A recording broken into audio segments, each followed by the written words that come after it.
We are talking M1, maybe unaffordable real estate, overcrowded hospitals, too much competition for jobs. They're all things blamed on Australia's current migration levels. Too many people coming here, putting too much pressure on our available resources. And it sparked plenty of debate. Former Prime Minister Tony Abbott is calling for our annual migration intake to be halved. It's standing at about 190,000 permanents a year we take in. But then you hear about the paper prepared by Treasury and the Home Affairs Department. Immigration is a net benefit to the country, and cutting it could halve our living standards, putting the brakes on jobs growth. Now, it's led a chorus of Turnbull ministers, including the Treasurer Scott Morrison, insisting the problem isn't with permanent migrants, but with temporary ones. If you're looking to understand what are the things that are really influencing how many more people there are on the bus or the tram or the train, it's what's happening with temporary migration. So you've got to ask yourself some hard questions about that. I mean, we've got more international students who are coming here and studying in our universities. That is generating important revenue for those universities, which means we can give more places to Australian kids in those universities. So, that's why you just got to plan for growth. Plan for growth. It's something I'll be talking about in just a tick. But overseas students coming here, that's the big factor. That's why we're experiencing population pressures, really. Overseas students. Now, I do know it's a big business. In fact, it's Queensland's second biggest service export. That's right, export. But are international students, are they really why you're stuck in traffic? Are they really why there's inadequate public transport? Are they the reason why you're forced to wait for hours in the emergency department? And it is something I'll be looking into a little later in this week. Look, regardless of what the cause is, it needs to be fixed. We need to be keeping up with population growth as far as infrastructure is concerned. And you know what? That falls on the shoulders of my next guest. He is the man who has to deliver the projects to cope with that growth. He is the Federal Infrastructure Minister, Paul Fletcher. Paul, good afternoon. Thanks for coming in. Good to be with you, Ben. Thanks for washing the mud off your shoes too, because you've been getting your hands dirty today. You've been down on the M1. That's right. Look, I've been down doing a sod turn with Karen Andrews and Bert Van Manen, my hardworking LNP federal colleagues down there, and Mark Bailey, the State Transport Minister. So we're doing a sod turn on two projects on the M1, Mudgee-Barter Varsity Lakes and the Gateway Merge. These are projects that the Turnbull government committed funding for in the 2016 election. We took some time to get an agreed position with the Queensland government. We got there last year, and today, with the Com Games now being over, it's time to get started on the substantive work. So that's kicked off today. All right, you and I spoke last week after talking to Mark Bailey, after I spoke to Mark Bailey, and it was all over this blue. Again, the funding, 50-50, 80-20. How was it standing next to Mark Bailey today? Did you two have words? Look, constructive words? We had a constructive meeting this morning, and that, of course, is in relation to not just the two projects that are kicking off today, but also the two projects that the Turnbull government last week committed $1 billion in funding for. That's Varsity Lakes to Tugun at the southern end and 8 Mile Plains to Daisy Hill, which is the next one down from the Gateway Merge. And we've put that $1 billion on the table, Commonwealth funding, because what we want to do is when the two projects that are kicking off today on the M1 get finished in 2020, we want to roll into the next two projects to widen the M1, provide additional capacity. And that's what everyone wants to happen. It's just about splitting the bill. Were there any common grounds? Were there any grounds given from either yourself or Mark Bailey on this? Look, we had a constructive discussion today. I repeated to Mark the position that the Turnbull government has stated consistently, which is we provide our funding on the M1 corridor on a 50-50 basis, M1 corridor between Brisbane and the Gold Coast. Yeah. That's been the position throughout the federal coalition government's time, and also, interestingly, under the previous federal Labor government's time. And also, interestingly, we saw this week when federal Labor followed the lead of the Turnbull government and also announced that they'd match our funding on the M1, those two projects on the M1 Brisbane to Gold Coast corridor, but on a 50-50 basis. Exactly. I spoke to Anthony Albanese about that on Monday. So I was just wondering, basically, if Mark Bailey has given ground and said, right, it's going to be 50-50. What we agreed this morning was sensible, was that the Queensland government should get on with the next steps, which is developing the detailed business cases on the two projects, Varsity Lakes to Tugun, and on 8 Mile Plains to Daisy Hill. That's extensive detailed work. That'll take probably 12 months or so they need to get on with that. And that's the immediate next step. We want to focus on the things that need to happen to make this project work. Our position on funding is pretty clear. But look, I look forward to, I'm sure I'll be spending time with Mark Bailey over coming months and years. I just make the point that in 2016, when we announced the funding for Mudgee-Bartavasti Lakes and Gateway Merge, the position from the Queensland government was no, we couldn't possibly cop 50-50. Ultimately, we agreed a position last year, and the work's now underway. Yeah, it was 60-40, wasn't it? Look, it was, we managed to get to an outcome where 60-40? We stayed pretty close, consistent to the position that we had articulated. And for the money, 50, for the money that we put on the table, we got the outcome we wanted. And as a result, Queensland motorists will see that work is commencing today on Mudgee-Bartavasti Lakes and on the Gateway Merge. All right, now let's get into then what else we could be seeing here in the southeast. The last hour I spoke to one of the heads at the RACQ, and not only did he identify, he said, yep, great work starting on the M1, this is good. But the duplication of rail, Sunshine Coast to Brisbane, that Nambour line, that's imperative. Cross River Rail, that's imperative. The metro system, which has been identified by Infrastructure Australia, high priority here in Brisbane, that's imperative. Even the extension of the light rail on the Gold Coast, imperative. It all marries up. Yes, you can fix the roads, but to actually help the congestion, rail lines and metros, they need to be built.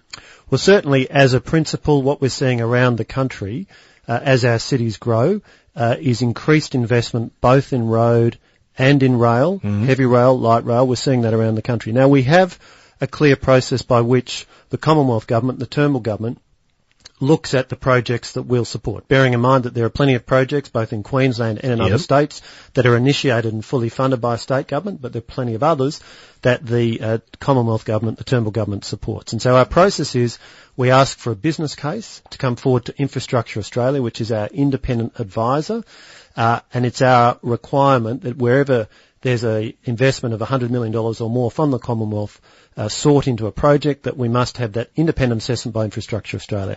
Now, in relation to the Sunshine Coast duplication, that is one which has gone to Infrastructure Australia. It's now on the infrastructure priority list. Similarly, Brisbane Metro, which is a busway project which has been advocated for by Brisbane City Council and is supported by the state government as well. That's also on the list. Now, on the list, but where's the coalition as far as possible funding for that? Is that in your or on your radar? Where it is it's on the infrastructure priority list. Beyond that, I'm not in a position to make any commitment or statement in relation to that. But what I do say is that we have a process by which we look at things, and so. But you're the infrastructure minister. I am the infrastructure minister, part of a government, and our government has a set of processes. We work through those processes. So when there are things to say, I'm happy to say them. Just as last week, Prime Minister Turnbull announced $1 billion for the M1. If there are other things we can say, we'll say them. I'm not in a position to say things now. All right. What about budget-wise? We hear about Santa Claus, ScoMo being Santa Claus, and I know that was a nice little photo there on the front page of the paper. But when it comes to next month's budget, will there be relief there as far as infrastructure? We've spoken about rails, metros for Queenslanders. You may not be in a position to say this now, but you know, are we going to expect something in the budget? I'm not going to prejudge what's in the budget, other than you've had a say. Other than to repeat what the Treasurer has said. It's going to be a fiscally responsible budget, and we'll wait and see how that plays out. But what I would say is that there's a range of rail projects in southeast Queensland that have been completed over the last couple of years that do have federal government funding in them. So, for example, the second stage of Gold Coast Light Rail was partly funded by the Turnbull government. The Moreton Bay rail line, the Redcliffe Peninsula line. And Minister, I don't know if the history of that. There was 100 years in waiting. So you're getting a lot of people here in South East Queensland going, do not talk about the Redcliffe rail line. We were waiting 100 years for that. We cannot wait 100 years for Metro, for the duplication of the Sunshine Coast. And I guess that's what people in their cars right now, sitting on the M1, on the Bruce Highway, if you duplicate that rail line, if you make sure there are regular services there as far as infrastructure is concerned, I know there's state responsibility, but this is where your role is to make sure these projects can be delivered. And certainly the Turnbull government, the Commonwealth government, strongly supports infrastructure in Queensland. We're investing $13.8 billion between 2013-14 and 2020-21 on a whole range of projects. I mean, we've committed, for example, $6.7 billion to upgrade the Bruce, a whole range of projects up and down the coast, and a whole range of projects in the Brisbane metro area. The point I make is that the lead time on infrastructure projects is significant. We need to do the proper planning, and what we need to do is make sure we've got that good pipeline of projects, which is why, again, on the M1, we've announced funding so that when the 2 projects that kick off today complete in 2020, we can roll straight into the next 2 projects, because that is the best way to be responding to and dealing with the growth and providing the additional capacity. The argument would be the best way to respond to this, and again, not when you were in power, but was to have this done years ago. And this is the foresight that we're looking for in our leaders, to say, okay, we can be building here on the M1, but this rail needs to happen, or this metro needs to happen, light rail needs to happen, it needs to happen now. And I guess that's what we're craving for. We're looking for vision, for not what's going to happen next year or the next 2 years or this term. It's what's going to happen in 10 years, because southeast Queensland, as we know, is going to be one of the largest population growth areas in the country. We expect it to be up to 5 million in no time. Yes, southeast Queensland is growing strongly, and so it is important that we have a forward plan in terms of infrastructure. And of course, there's a number of... What's that plan? Outside the M1, what's the plan? Because right now, we haven't really heard about... I mean, you told us about what projects are there as far as Infrastructure Australia is concerned, but as far as the Turnbull government is concerned, what projects are there? What do you have the funding for? What I point you to is the infrastructure priority list, which sets out a range of projects, and then we make decisions as appropriate as to projects that we can support. So we just saw that last week, as I've mentioned. We've seen that in relation to a project on the Bruce Highway as well that was announced just in the last week or two.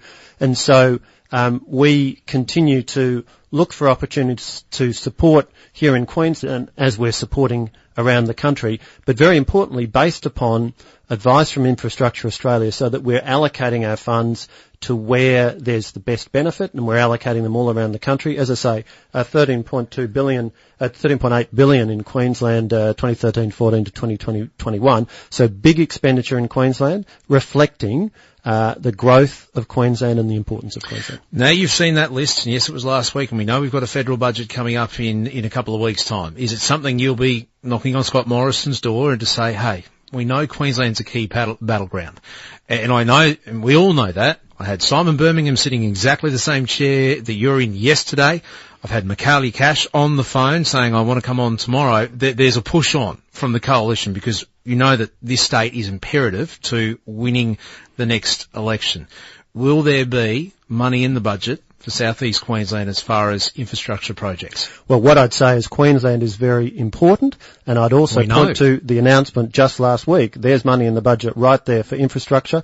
Other than that, I'll leave it to the Treasurer to comment on what's going to be in the budget, but what I can say is the LNP Queensland team working very hard to make the case to the Prime Minister and to the Treasurer about the importance of Queensland and the importance of projects in Queensland. Are you backing us in? Are you saying to Scott Morrison this needs to happen?